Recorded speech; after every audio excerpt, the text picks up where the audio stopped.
अब देखिए जगत गुरु तत्वदर्शी संत रामपाल जी महाराज के मंगल प्रवचन। जब दास ने यह सत्संग शुरू किए, इतना विरोध हुआ। एक बार तो ऐसा लगा कि परमात्मा आपका ज्ञान आपके बच्चों तक कैसे पहुंच पाएगा। कदम कदम पर विरोध हो रहा है। किसी भी वर्ग में देखिएगा, सभी ये कहने लगे कि रामपाल तो निंदा करता है। लेकिन इस दास को पता था कि निंदा नहीं, एक परोपकार कर रहा हूं। जैसे सदग्रंथों को आपके रूबरू कर रहा हूं, और जिन भी ऋषि महर्षि आचार्यों शंकराचार्यों या किसी संत मंडलेश्वर ने जो भी ज्ञान उन्हीं संतों को आधार मानकर बताया है, उसके अनुभव को और वेदों और गीता और पुराणों से तुलना कर देता हूं। मेरा सिर्फ इतना सा काम है कि हमारे सदग्रंथ सत्य है, इसके विरुद्ध जो जिसका ज्ञान है वो असत्य है, शास्त्र विधि त्याग कर मनमाना आचरण है, वो यूजलेस है, व्यर्थ। इसको एक आलोचना ना समझें, इसको एक परोपकार समझें। जैसे ये कई शरारती व्यक्ति, कुछ असामाजिक तत्व नकली नोट छाप देते हैं 500 और 1000 रुपए के। जब सरकार को पता चलता है तो वो क्या करते हैं, ओरिजिनल और डुप्लीकेट दोनों साथ साथ दिखाते हैं समाचार पत्रों में, मीडिया और इलेक्ट्रॉनिक मीडिया टीवी चैनलों पर, और वो बताते हैं कि देखो ओरिजिनल में ये वस्तु है और डुप्लीकेट ये ऐसा है, इसमें ये नहीं है, ये त्रुटि है। तो कोई ये कहे कि सरकार आलोचना कर रही है दूसरों के नोटों को, तो जची नहीं बात। ठीक इसी प्रकार वो सरकार एक बहुत बड़ी परोपकार कर रही है, नहीं तो लाखों लोग लुट जाते। तो यही उद्देश्य दास का है कि आपके ओरिजिनल और डुप्लीकेट ज्ञान को दोनों को रूबरू कर रहा हूं, और इससे आपको पहचान होएगी सत्य और असत्य की, आपका जीवन नाश होने से बच जाएगा। तो इसका परिणाम अब अच्छा निकल रहा है। आपको दिखाते हैं श्रीमद् भगवद गीता, ये एक अनमोल ग्रंथ है। ये चारों वेदों का इसके अंदर सारांश है, और इसके अंदर बहुत ही सिस्टेमेटिकली ज्ञान दिया हुआ है, तरतीब वाइज दिया हुआ ज्ञान है।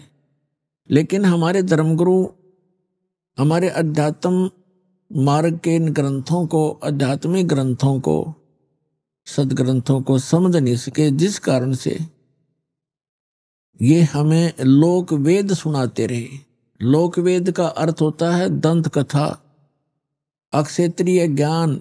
लोक वेद अक्षेत्रीय ज्ञान, दंत कथा, सुना सुनाया ज्ञान एक दूसरे से जो सत्य ना हो, उसको लोक वेद कहते। कबीर परमेश्वर जी कहते हैं, पीछे लग गया जाऊं था मैं लोक वेद के साथ, और रास्ते में सतगुरु मिल गए दीपक दे दिया हाथ।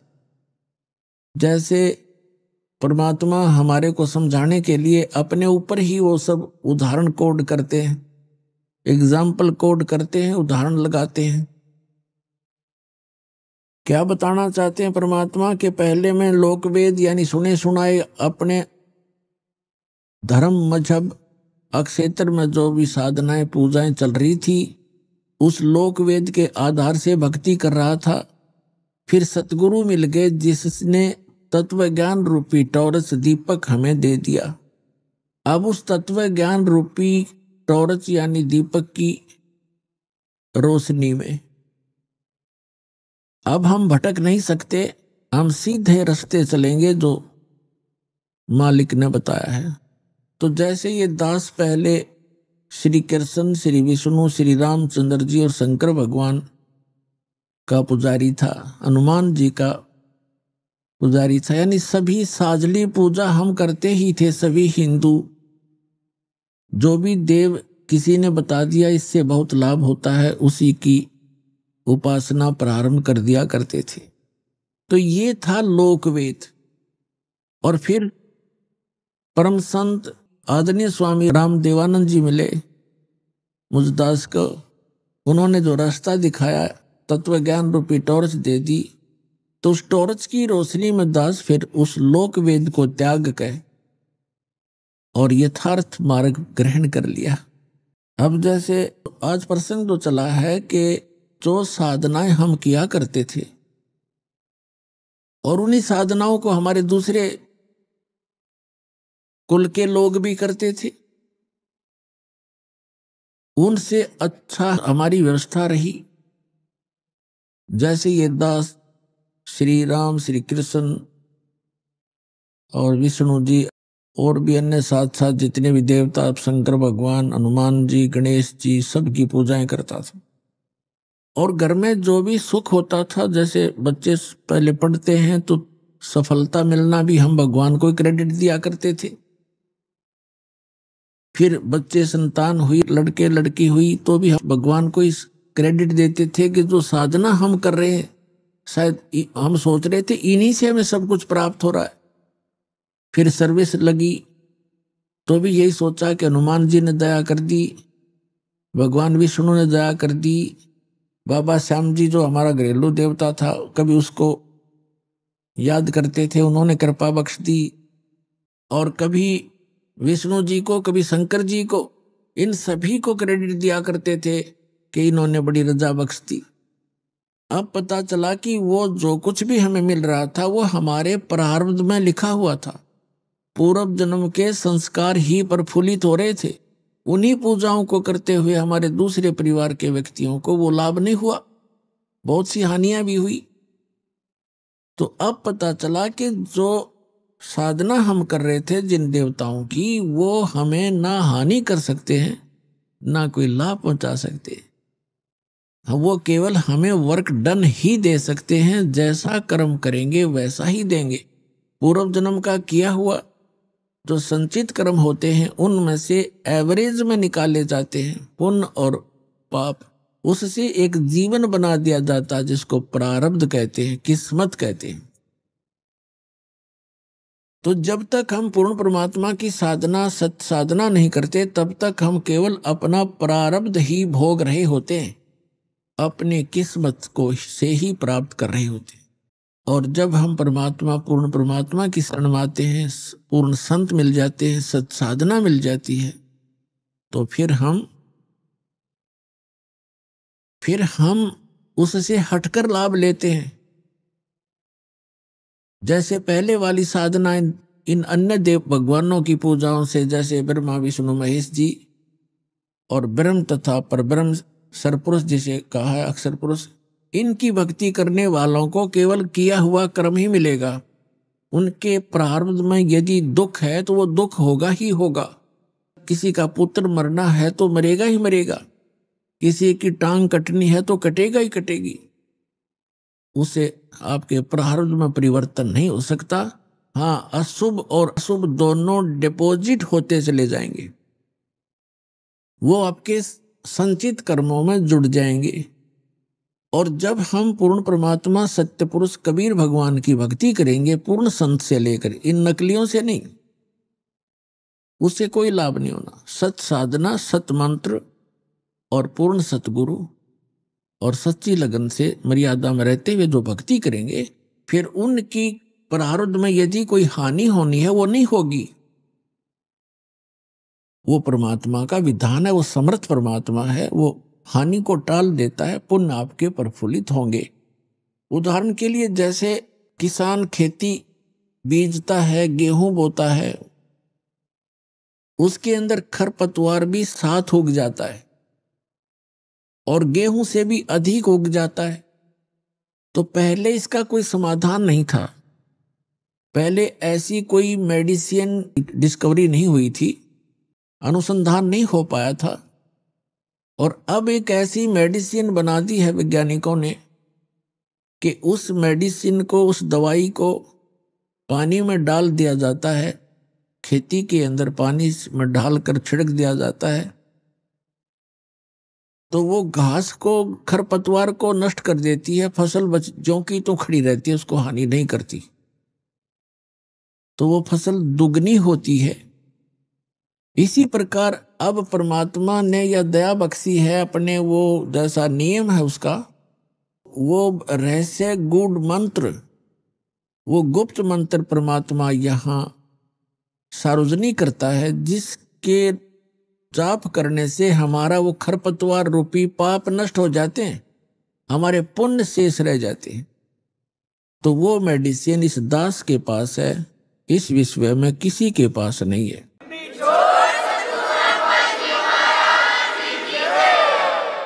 तो अब आपको दिखाते हैं कि श्री ब्रह्मा, श्री विष्णु, श्री शिव जी के विषय में हमारी गीता जी क्या बताती है, इनकी साधना करने वालों को क्या संज्ञा दी है।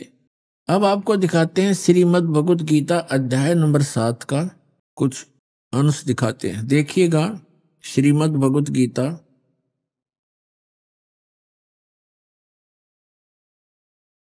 जयदयाल गोविंद का इसके अनुवादक हैं, गीता प्रेस गोरखपुर से ये प्रकाशित है। हम इसका 7वां अध्याय लेते हैं। ये है 7वां अध्याय, 7वां अध्याय श्रीमद् भगवत गीता का। इसके प्रथम मंत्र में क्या कहा है कि हे पार्थ, अनन्य प्रेम से मुझ में आसक्त चित्त तथा अनन्य भाव से मेरे प्राण होकर योग में लगा हुआ तू जिस प्रकार से संपूर्ण विभूति, बल, ऐश्वर्य आदि गुणों से युक्त सबके आत्म रूप, ये वैसे समग्र है, समग्र माने सारे, सब प्रकार से मुझको संशय रहित जानेगा, उसको सुन। अब क्या बताया है, दूसरे मंत्र में कहा है 7वें अध्याय के, मैं तेरे लिए इस विज्ञान से ही तत्व ज्ञान को संपूर्णता कहूंगा, जिसको जानकर संसार में फिर कुछ भी जानने योग्य शेष नहीं रह जाता। अब गीता ज्ञान दाता कह रहा है कि अर्जुन, मैं अब तुझे ऐसा ज्ञान बताने जा रहा हूं, इसको जानने के बाद फिर संसार में कुछ भी जानना शेष नहीं रहेगा। अपने आत्माओं देखना। और इस पवित्र गीता को हम श्रोधार्य मानते थे, पढ़ते भी थे, डेली पाठ भी किया करते थे, लेकिन कहते हैं गुरु बिन काहू न पाया ज्ञान, जो थो था भूस छड़े मूड किसाना, गुरु बिन वेद पढ़े जो प्राणी, समझे न सार रहे अज्ञानी। गुरु के बिना वेदों के अर्थों गूढ़ अंशों का समझना बड़ा कठिन है, और उसके ना समझे बिना हम अज्ञानी ही रहे। हमारे जितने भी ऋषि, सतयुग से लेकर आज तक के ऋषि महर्षि, ये सब अज्ञानी थे। अपने आत्मा, ये दास के जो वचन हैं ये कड़वे अवश्य लगेंगे एक बार, लेकिन बाद में इतने मीठे हो जाएंगे, इनके अतिरिक्त आपको कोई और बोल वचन सुहावेगा नहीं, अच्छा नहीं लगेगा। कि सतयुग से लेकर आज तक के ऋषि महर्षियों को ज्ञान नहीं था, बिल्कुल ज्ञान नहीं था, अज्ञानी थे वे। अपने आत्मा को थोड़ी सी झलक दिखा दूं, नहीं तो कोई पहली बार सुनेगा भक्त, क्योंकि ये सीडी वगैरह बनती हैं, भक्त अपने मित्रों को देते हैं, तो उनका ये हजम होगी नहीं ये बात कि सतयुग से लेकर आज तक के इन ऋषि महर्षि ब्राह्मणों को कति ज्ञान नहीं था भक्ति का। इनको छोड़ ब्रह्मा विष्णु महेश को ज्ञान नहीं था, बताओ। तो ये वचन जो दास के हैं, ये तो आज सभ्य समाज, शिक्षित समाज हो गया, इसलिए स्वीकार्य हो गए। और ये वचन परमात्मा 600 वर्ष पहले कहा करते कबीर जी, तो उस समय तो पत्थर खान की बात थी, डले लग गए। और है ये सारी सच्ची, पूरी कंप्लीट सत्य है, हमारे सदग्रंथ प्रमाणित करते हैं। इससे पहले मैं थोड़ा सा श्री देवी भागवत के कुछ उल्लेख आपके रूबरू करता हूं, जिससे आपको पता चलेगा कि न तो सतयुग से लेकर आज तक के ऋषि महर्षियों को ज्ञान था, और न ब्रह्मा विष्णु महेश को ज्ञान था। अध्यात्म मार्ग का। तो और को होगा किसको? केवल परमात्मा स्वयं आते हैं, अपने द्वारा रची हुई सृष्टि को यथार्थ रूप में वही बताते हैं। और यथार्थ भक्ति मार्ग और पूर्ण परमात्मा वो स्वयं होते ही है, वो स्वयं ही यथार्थ भक्ति मार्ग बताते हैं, यथार्थ ज्ञान तत्व ज्ञान वही बताते हैं। अब देखिएगा श्रीमद् देवी भागवत सतीतर मोटा टाइप, गीता प्रेस गोरखपुर से प्रकाशित। इसके कौन है संपादक, कौन है इसके? देखिएगा हनुमान प्रसाद पोदार, चिमनलाल गोस्वामी, और ये प्रकाशक है इसके। इसके 414 पृष्ठ पर आपको ले चलते हैं। छठा स्कंद, ये छठा स्कंद संक्षिप्त देवी भागवत 414 पृष्ठ पे। जन्मे जय ने पूछा महाभाग किस युग में कैसा धर्म का स्वरूप है, इस संपूर्ण विषय को विशेष रूप से बताने की कृपा कीजिए। व्यास जी बोले, व्यास जी बता रहे हैं जन्मे जय को, राजन यह निश्चय है कि सतयुग में ब्राह्मण वेद के पूर्ण विद्वान थे। उनके द्वारा निरंतर भगवती जगदम्बा की आराधना यानी पूजा होती थी। भगवती का दर्शन करने के लिए उनका मन सदा ललायित रहता था। प्रत्येक गांव में शक्ति मंदिर का उद्घाटन हो, दुर्गा का मंदिर बने, इस विषय की उनके मन में बड़ी उत्सुकता थी। और यहां और देख लें साथ में थोड़ी सी इनकी झलक है। धर्म की यही स्थिति त्रेता में रही, परंतु कुछ ह्रास हो गया था। सतयुग की जो स्थिति थी वह द्वापर में विशेष रूप से कम हो गई। राजन, उन प्राचीन युगों में जो राक्षस समझे जाते थे वे कली में, कली माने कलयुग में ब्राह्मण माने जाते। दास नहीं कह रहा, ये अपना इतिहास कह रहा है। क्योंकि अब के ब्राह्मण प्राय पाखंड करने में तत्पर रहते हैं, दूसरों को ठगना, झूठ बोलना और वैदिक धर्म कर्म से अलग रहना, ये कलयुगी ब्राह्मणों का स्वाभाविक गुण बन गया है। अपने आत्मा कलयुग के जो ब्राह्मण जिनको हम आचार्य और शंकराचार्य, ये सारे ब्राह्मण हैं, हमारे धर्मगुरु जो अभी तक थे। तो इनको इनके विषय में क्या कहा है कि जो सतयुग त्रेता द्वापर में जो राक्षस हुआ करते इसे स्वभाव के तो हमारे ब्राह्मण हो गए, तो अन्य जनता का क्या हाल होगा। अब ये क्या बता रहे हैं, इससे एक और कंसेप्ट क्लियर कर दिया कि सतयुग के ब्राह्मण वेद के पूर्ण विद्वान माने जाते थे, व्यास जी कह रहे, और वो दुर्गा की पूजा करते थे, खाक विद्वान थे वे। अब थोड़ी सी झलक साथ और लेते हैं श्री विष्णु जी की, फिर आगे निर्णय करेंगे। इसी देवी भागवत के 28 पृष्ठ पे ये देखिएगा, 28-29 पे श्री विष्णु और श्री ब्रह्मा, श्री नारद और व्यास जी के ज्ञान की झलक आपको दिखाते हैं। ये 28 पृष्ठ है, ये प्रथम स्कंद, पहला स्कंद है। और ये संक्षिप्त देवी भागवत 28 पे वही पढ़ रहे हम।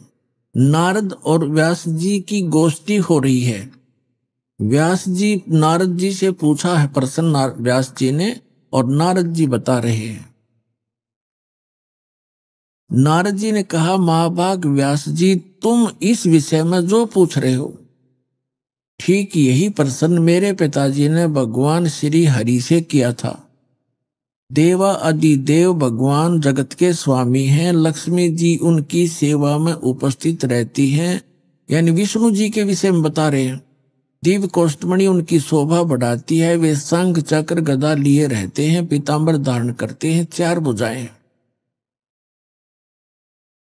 वक्ष स्थल पर श्री वत्स का चिन्ह चमकता रहता है, वे चराचर जगत के आश्रय दाता हैं, जगत गुरु एवं देवताओं के भी देवता हैं। ऐसे जगत प्रभु भगवान श्री हरि महान तप कर रहे थे, उनकी समाधि लगी थी। यह देखकर मेरे पिता ब्रह्मा जी को बड़ा आश्चर्य हुआ, अतः उन्होंने उनसे जानने की इच्छा प्रकट की। ब्रह्मा जी ने पूछा, प्रभु आप देवताओं के अध्यक्ष, जगत के स्वामी और भूत भविष्य एवं वर्तमान सभी जीवों के एकमात्र शासक हैं। ब्रह्मा जी विष्णु जी को यहाँ सबसे बड़ा भगवान बताने की चेष्टा कर रहा है। भगवान फिर आप क्यों तपस्या कर रहे हैं और आप किस देवता की आराधना में ध्यान मगन हैं? मुझे असीम आश्चर्य तो यह हो रहा कि आप देवेश्वर एवं सारे संसार के शासक होते हुए भी समाधि लगाए बैठे हैं। ब्रह्मा जी के विनीत वचन सुनकर भगवान श्री हरि यानी विष्णु जी उनसे कहने लगे, ब्रह्मन सावधान होकर सुनो, मैं अपने मन का विचार व्यक्त करता हूं। देवता दानव मानव सब यही जानते हैं कि तुम सृष्टि करते हो, मैं पालन करता हूं, संकर संहार किया करते हैं, किंतु फिर भी वेद के पारगामी पुरुष अपनी युक्ति से यह सिद्ध करते हैं कि रचने, पालने और संहार करने की यह योग्यता जो हमें मिली है, इसकी अधिष्ठात्री शक्ति देवी हैं। वे कहते हैं कि संसार की सृष्टि करने के लिए तुम में राजसी शक्ति का संचार हुआ है, यानी ब्रह्मा जी रजगुण है, ये सिद्ध होता जा रहा है, और मुझे सात्विक शक्ति मिली है, यानी विष्णु जी सतोगुण है, और रुद्र में तामसी शक्ति का आविर्भाव हुआ है, और शंकर जी तमोगुण है। इस शक्ति के अभाव में तुम इस संसार की सृष्टि नहीं कर सकते, मैं पालन करने में सफल नहीं हो सकता, और रुद्र से संहार कार्य भी संभव नहीं। ब्रह्मा जी हम सभी उसी शक्ति के सहारे अपने कार्य में सदा सफल होते आए। सुवर्त प्रत्यक्ष और परोक्ष दोनों उदाहरण मैं तुम्हारे सामने रखता हूं, सुनो। यह निश्चित है कि उस शक्ति के अधीन होकर ही मैं इस शेष नाग की सैया पर सोता और सृष्टि करने का अवसर आते ही जाग जाता हूं। मैं सदा तप करने में लगा रहता हूं, उस शक्ति के शासन से कभी मुक्त नहीं रह सकता। कभी अवसर मिला तो लक्ष्मी के साथ सुखपूर्वक समय बिताने का सौभाग्य प्राप्त होता है। मैं कभी तो दानों के साथ, राक्षसों के साथ युद्ध करता हूं, और अखिल जगत को भय पहुंचाने वाले दैत्यों के विकराल शरीरों को शांत करना मेरा परम कर्तव्य हो जाता है। और फिर क्या बताते हैं भगवान विष्णु जी बता रहे हैं, मुझे सब प्रकार से शक्ति यानी दुर्गा के अधीन होकर रहना पड़ता है। उन्हीं भगवती शक्ति का यानी दुर्गा जी का मैं निरंतर ध्यान किया करता हूं, और ब्रह्मा जी मेरी जानकारी में इस भगवती शक्ति से बढ़कर दूसरे कोई देवता नहीं, यानी दुर्गा से ऊपर मैं किसी भगवान से परिचित नहीं हूं। ये सबसे बड़ी, मेरे लिए सबसे बड़ी भगवान दुर्गा है। अपनात्माओं, इस थोड़े से उल्लेख में अपने सदग्रंथों से यह सिद्ध हो जाएगा कि यह दातम मार्ग का ना विष्णु न पता, न ब्रह्मा न पता, न शंकर ने, न नारद जी ने, न व्यास जी ने, और सतयुग के ब्राह्मणों को, और सतयुग से के ब्राह्मणों को नहीं पता तो त्रेता द्वापर कलयुग वालों को तो पता ही कैसे होगा। यह आपके रूबरू आ गया कि उधर से सतयुग के ब्राह्मण भी वेद के पूरे विद्वान माने जाते थे और दुर्गा की पूजा करते थे। इधर विष्णु जी कह रहे हैं कि मैं दुर्गा की पूजा करता हूं और इससे ऊपर कोई भगवान नहीं जानता मैं। तो आ गया सतर इनके अध्यात्म ज्ञान का, स्पिरिचुअल नॉलेज का। तो क्या पता था इन ब्रह्मा विष्णु महेश को, जिनको हम सर्वज्ञ मानकर पूजा किया करते थे। अब देखो ये दोनों यानी सतयुग के ब्राह्मण और विष्णु जी क्या कह रहे हैं कि हम दुर्गा की पूजा करते हैं। वेद में कहीं लिखा है दुर्गा की पूजा करने का? श्रीमद् भगवत गीता में लिखा कहीं दुर्गा की पूजा करने का? एक शब्द तो सुना दो। तो इसको कहते हैं लोक वेद सटदल उआ बाई बकदा। अब दुर्गा जी क्या कहती है आपको दिखाते हैं 562 पृष्ठ पर, 7वां स्कंद और संक्षिप्त देवी भागवत 562 पृष्ठ पे। देवी के द्वारा हिमालय को ज्ञानोपदेश और ब्रह्म स्वरूप का वर्णन। अब श्री देवी जी कहने लगी पर्वतराज, अब दुर्गा जी पहले तो अपने विषय में बताती है, फिर कहती है नहीं उस ब्रह्म का क्या स्वरूप है यह बतलाया जाता है। जो प्रकाश स्वरूप सबके अत्यंत समीप में स्थित हृदय रूप गुहा में स्थित होने के कारण गुहाचर नाम से प्रसिद्ध और महान पद अर्थात परम प्राप्य है। यहां फिर आ गया, वह समस्त प्रजा के ज्ञान से परे है, अर्थात किसी की बुद्धि में आने वाला नहीं है, ऐसा तुम जानो। जो परम प्रकाश रूप है, जो सूक्ष्म से भी अत्यंत सूक्ष्म है, जिसमें संपूर्ण लोक और उन लोकों में निवास करने वाले प्राणी स्थित हैं, वही यह अक्षर ब्रह्म है। वही सबके प्राण है, वही सबकी वाणी है और वही सबके मन है। वह यह परम सत्य